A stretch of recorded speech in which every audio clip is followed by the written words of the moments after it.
ये कहानी है 1938 की। कैरली नाम के एक आदमी की हंगेरियन आर्मी में, और वो उस कंट्री का बेस्ट पिस्टल शूटर था।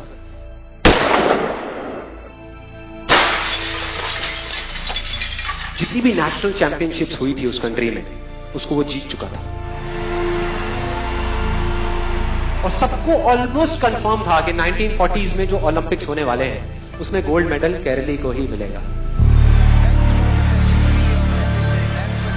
और उसने सालों से ट्रेनिंग करी थी।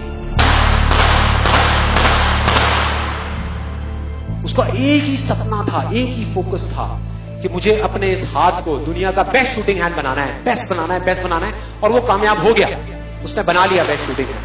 सिर्फ 2 साल का फर्क। 1938 में एक आर्मी का ट्रेनिंग कैंप चल रहा था। क्योंकि वो आर्मी में था तो एक एक्सीडेंट हो गया। उसके उसी हाथ में जिससे उसने गोल्ड मेडल जीतना था, उसमें एक हैंड ग्रेनेड फट गया और वो हाथ चला गया। जो उसका सपना था, जो फोकस था, सब खत्म।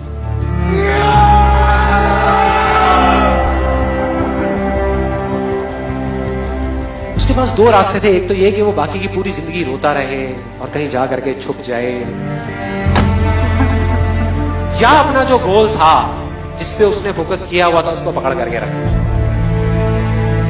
तो उसने फोकस किया उस पे नहीं जो चला गया था, जो उसके पास नहीं था।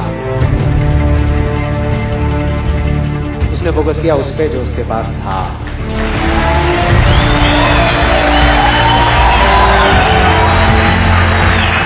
जो उसके पास था। और क्या था उसके पास में? एक लेफ्ट हैंड, एक ऐसा हाथ जिससे वो लिख तक नहीं सकता था। 1 महीने तक उसका हॉस्पिटल में इलाज चला, 7 के लिए। और सही 1 महीने बाद अपनी ट्रेनिंग शुरू कर दी इस हाथ की।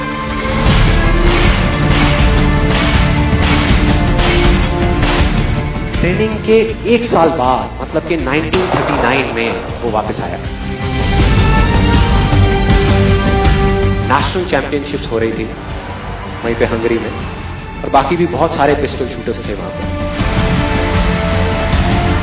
उन्होंने जा करके उसको कंग्रेचुलेट किया। कहा कि यार देखो, ये होता है जज्बा, ये होती है स्पोर्ट्समैन स्पिरिट, कि इतना सब कुछ होने के बाद भी तुम यहां पर आए हो हमको देखने के लिए और हमारा हौसला बढ़ाने के लिए। किसी को नहीं पता था कि वो 1 साल से अपनी ट्रेनिंग कर रहा था लेफ्ट हैंड की। और उसने जवाब दिया,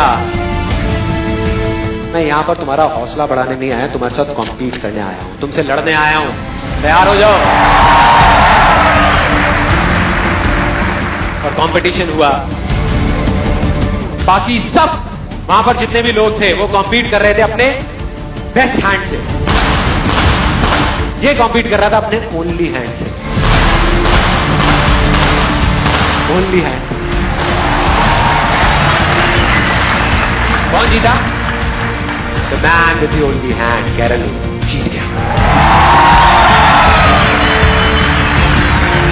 लेकिन वो यहां नहीं रुका। उसका गोल क्लियर था कि मुझे इस हाथ को, इस कंट्री का नहीं, इस पूरी दुनिया का बेस्ट शूटिंग हैंड बनाना है।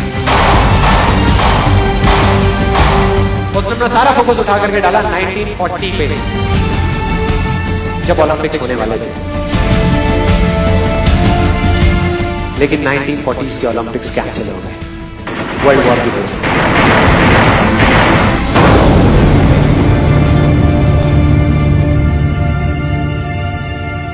उसने अपना सारा फोकस उठा करके कहां डाल दिया? 1944 में जो ओलंपिक्स होने वाले थे उसके ऊपर। और 1944 में जो ओलंपिक्स होने वाले थे वो भी कैंसिल हो गए वर्ल्ड वॉर की वजह से। फिर से कैंसिल।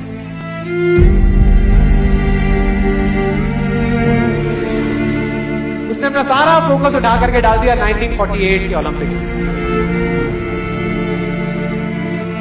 1938 में उसकी एज थी 28 साल। 1948 में उसकी एज हो चुकी थी 38 इयर्स। और जो यंगर जो प्लेयर्स आते हैं निकल करके, उनसे कॉम्पीट करना मुश्किल होता चला जाता है। लेकिन मुश्किल नाम का ये वर्ड था ही नहीं उसकी डिक्शनरी में। वो गया, पूरे वर्ल्ड के बेस्ट शूटर्स आए हुए थे जो अपने बेस्ट हैंड से कॉम्पीट कर रहे थे और ये अपने ओनली हैंड से कॉम्पीट कर रहा था। और कौन जीता? The man with the only hand.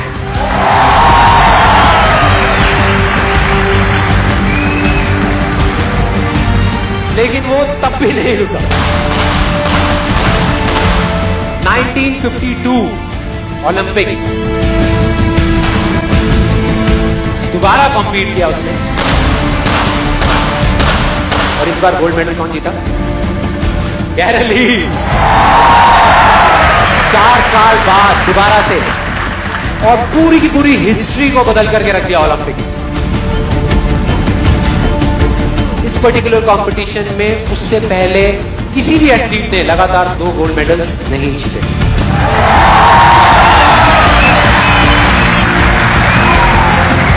अब किसी भी लूजर के पास चले जाओ, उसके पास लिस्ट होगी बहानों की कि मैं इस वजह से फेल हुआ अपनी लाइफ में, इस वजह से मैं कुछ नहीं कर पाया। बहुत लंबी लिस्ट है।